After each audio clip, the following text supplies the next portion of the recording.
que foi? Por que pena?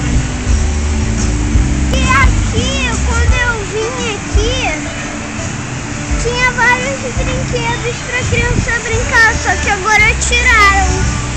Querem fazer um show aqui agora. Pena. Mas que pena, você viu? Pena. Olha aquele negócio de água ali, Laura.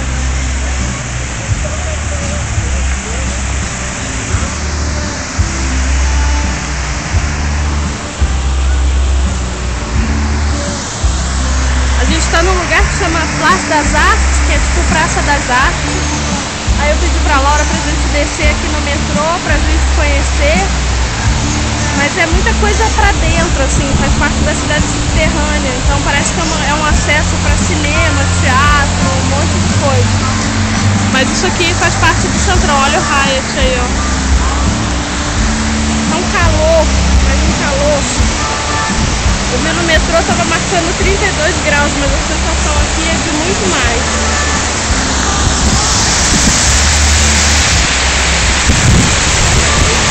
A Laura com esse guarda-chuva, na verdade a gente achou que ia chover, estava ventando muito, e aí agora ela tá querendo tirar onda, tipo, como se fosse uma sombrinha, mas tá dando um trabalho.